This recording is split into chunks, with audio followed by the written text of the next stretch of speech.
In this session, we will see slightly more sophisticated programs. Recall that in our discussion about flowcharts, we talked about variables, which were conceptually seen as little boxes in which you can hold values.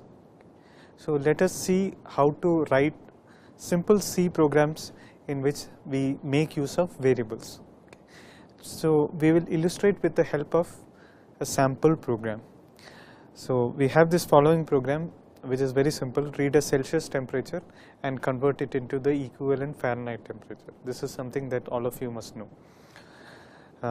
So the flowchart is very simple. You have an input C, which is the current Celsius that you want to convert. Then you apply the formula F, which is 9C upon 5 plus 32. In this session, we will see how to write simple C programs which make use of variables. Recall that in our discussion about flowcharts, we talked about variables which were conceptually seen as little boxes in which you can hold values. Okay. So let us illustrate a simple C program making use of variables with the help of a program. So we have a small problem, which is convert a Celsius temperature into the equivalent Fahrenheit temperature. This is a formula that all of you must know. So let's write a C program for it. So we will draw the simple flowchart for doing the program. You input the temperature in C, in Celsius, convert it into Fahrenheit according to the formula 9 by 5 times Celsius plus 32. Once you are done that, the variable F holds the Fahrenheit value, so you output the F. So here is the simple flowchart that we want to implement. Now, how do we write the equivalent C code? Okay. So in the flowchart we have seen that we have two variables, C and F. Okay. These are the variables that we would want to implement in the C code. Okay. So let us see how to do it. So we write the following C program, in which now we have two more components. One is the variable declaration float centigrades, and then the second is another variable float Fahrenheit. Okay. So centigrades correspond to C in the flowchart and Fahrenheit corresponds to F in the flowchart. Okay. So I write the following code, which is supposed to implement the flowchart on the left. So let's say that the input is 50 degrees Celsius, and then the Fahrenheit, the formula is exactly the same as what we have in the flowchart. We have 9 times centigrade divided by 5 plus 32. Okay. Notice here that these are arithmetic operators. So the star arithmetic operator stands for multiplication, forward slash stands for division, and plus stands for addition. Okay. So this is exactly as in the flowchart, except that here in the flowchart multiplication symbol has been swallowed, but in C you have to specify it using a star operator. Okay. So Fahrenheit equal to 9 times centigrade divided by 5 plus 32 is exactly similar to the analogous line in the flowchart. And finally, for outputting, we will use the printf statement. Okay. So here is something new in the printf statement. We use what are known as format specifiers. These %F symbols are new, and we will describe them shortly. Okay. So let us look at the program in a little more detail. Okay. So we have two statements which are of interest in the beginning of the code, which are what are known as the definition of the two variables. Recall from our discussion on flowcharts that variables are boxes, and each box has a name associated with it. Okay. So you have two concepts associated with a variable as far as flowcharts were concerned. One was the box, and the second was the name of the box.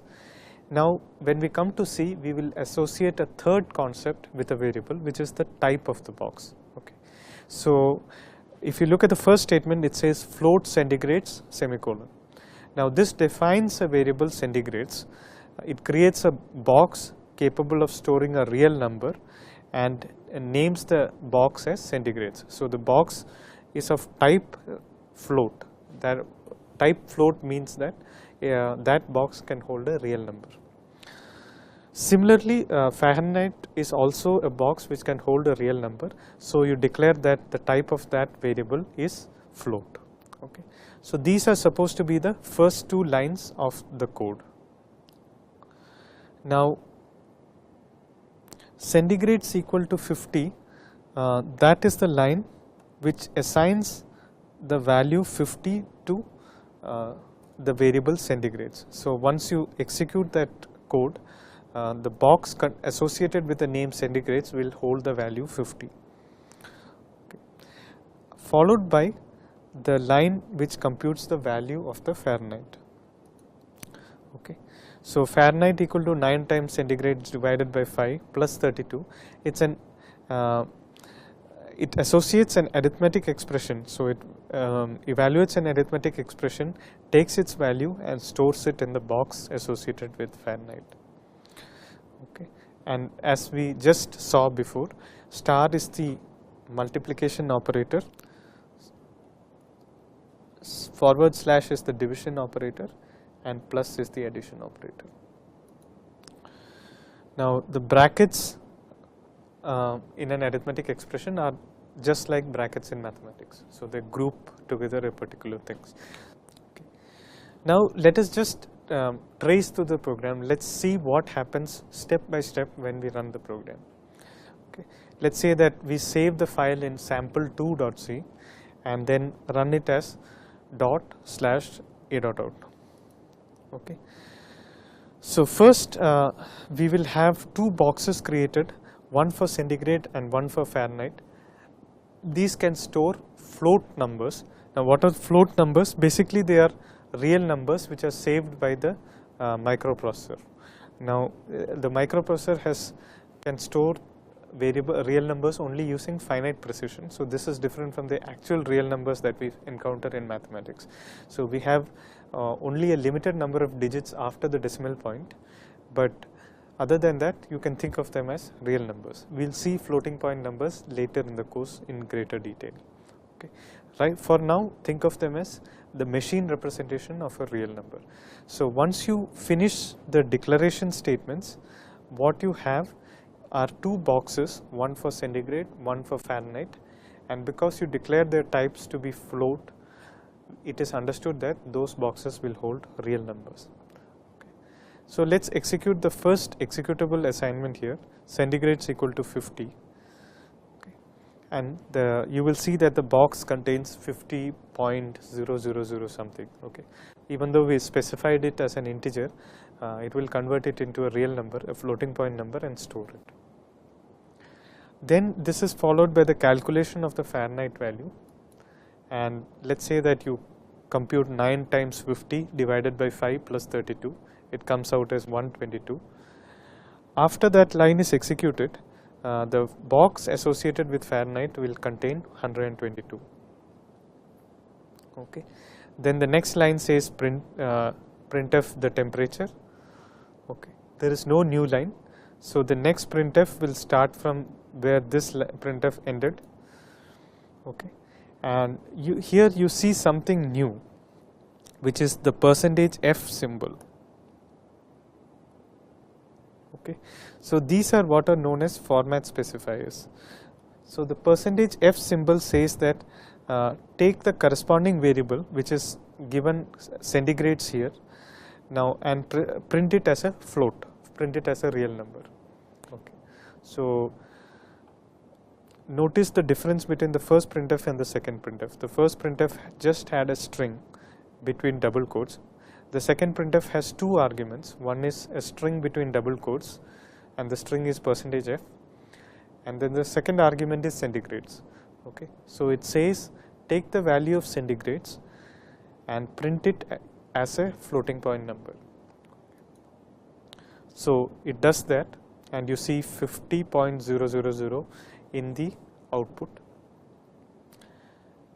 There is no new line, so the next printf starts from the previous line where the previous printf left off. 50 Celsius equals, okay, so it prints that. And now you have another format specifier. It says printf %f Fahrenheit. Okay, Fahrenheit is 122 and it will print it as a floating point number or as a real number. So it will print it as 122.000. Okay, printf Fahrenheit. Okay. So the final message that will be printed will be the temperature 50 centigrade, 50 Celsius equals 122 Fahrenheit. Okay. So the new thing that we have seen in this program include variable definitions, how they have an associated type, and similarly how do we print these variables. So we don't want to print the names of the variables, we want to print the content of the variables. We want to print what is stored in the box. For that we use these format specifiers like this %f. So let us briefly introduce what are types in C. So variables are the names of the boxes in which to store the values. But these boxes are special. Certain boxes can hold only certain kinds of values. So all boxes are not the same. There are different kinds of boxes. Now types are basically saying that a particular box can hold a particular kind of data. So variables are defined with an associated type, and we will use some basic types during the course of this programming language tutorial. One of the two of the common types that we see in this program are int, which stands for an integer, and float, which stands for a floating point number. Okay, so it stands for a real number. Notice that machines can hold only a fixed number of bits. So int does not mean that the integers can go from -infinity to infinity. It goes from a certain very small negative number to a very large positive number. Similarly, floating point also is limited by a particular range. Okay, this is because machines cannot represent arbitrary values. Okay, the type of integer can store all numbers from -m plus 1 through 0 to plus m. So there will be some large m for which defines the upper limits and the lower limits of the particular machine. Now that limit may depend on which particular machine that you use. Okay. On a 32-bit machine, it will be 2 to the power of 32. 2m will be 2 to the power of 32. Okay. A few final words about variables. Just like in a cooking recipe, you will never mention a step which involves an ingredient without mentioning that ingredient is needed in the first place. Okay, so you will never say that use salt, and if you look at the list of ingredients, you will see that there is no salt in the list of ingredients. Such recipes are considered bad. So when you write a typical recipe, you list out all the ingredients first and then write the steps for the cooking. Similarly, in a program, you define whatever variables that you need before those variables are used by any statement in the program. Okay. Always define a variable before use. Now a word about names of variables. In the C programming language, the names are consisting of numbers, letters, and an underline symbol, an underscore symbol. Okay, and there is a particular convention that a variable cannot start with a number. Okay, so the initial letter has to be a letter or an underscore. It cannot be a number, but further letters can be either capital letter, small letter, or numbers or an underscore. Okay. So there are valid names like C underscore SQ, C SQ1, C underscore SQ underscore 1. So all these are valid. One thing to note is that the names are sensitive to upper and lower case. So for example, capital C centigrade is different from a centigrade which starts with a small c. So these are two distinct variables. Okay. That's a common source of errors when you start programming. Another thing to note, to watch out for, is that the assignment operation, which is equal to, is not the same as the mathematical equal. So when mathematically we say A equal to B, it means that A and B are the same quantity. So A equal to B is the same as saying B equal to A. This is not true in C. For example, let's say that you have the statements B equal to 3 semicolon, and then later you have A equal to 2 semicolon, and further you have the statement A equal to B semicolon. So the statement A equal to B will set A to B's value. So B's value is 3, and that value will be copied to A. So it will set A to 3 and B will be unchanged. Okay. So watch out for this. If you were expecting the mathematical operator, after the operation A equal to B, A and B will have the same value, but that is not the case. The meaning of the symbol equal to is that take the value on the right hand side of the expression and copy that into the box specified by the left side. Okay. So copy the value on the right hand side to the variable on the left.